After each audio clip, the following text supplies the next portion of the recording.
loan, I mean that mortgage means housing loan.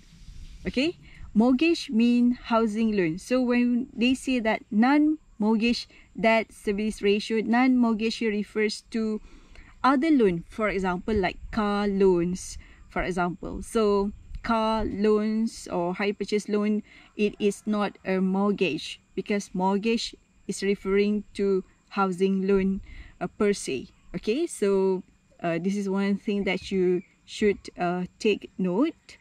And about take home income or take home salary, which means the salary after you deduct with the EPF contribution. All right, and after you completed the ratio, but at the same time you have to make sure that you fulfill the guidelines that has been set.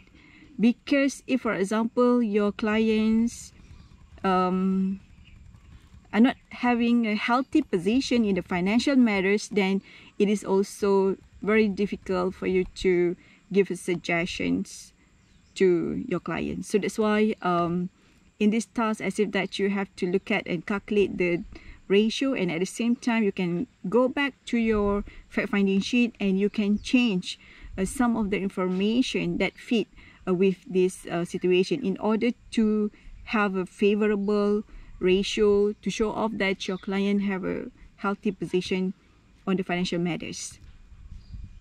After you completed the calculation on the financial ratio, okay, and it is the time for you to give interpretation on the financial health position of your client, and you also need to give a recommendation for this. All right, I give you an example of the project paper 5 that I've already given to you before.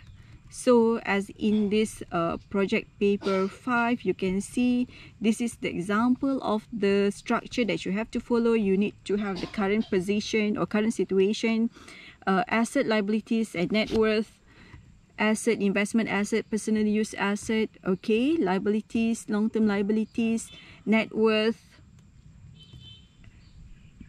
All right, and after that, cash flow statement, and after that, yes, ratio. Okay, you have to calculate like this following the formula given to you, and this is where you should give a recommendation based on the analysis of the financial ratio that you have done, where you know, like you have to state what does it actually means by the finding of the financial ratio that you already calculated before.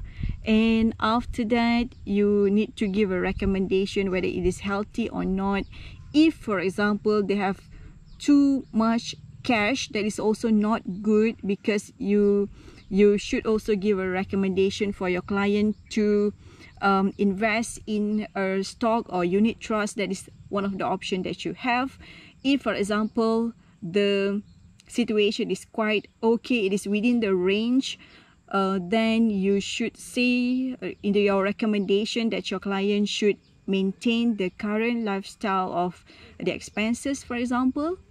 Okay, and in case where you found that your client they has unhealthy situation in your analysis, then you should give a recommendation, for example, as in this case, liquid asset to net worth, show that illiquid it is slightly below the recommended minimum of 15%, then the recommendation should where you advise your client to increase the client's cash in hand.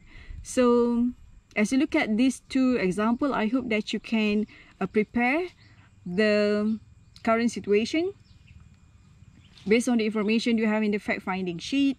And after that, you prepare the net worth statement and the cash flow. And following that, you calculate the personal financial ratio for your client and give recommendation based on the situation or the outcome of your calculation.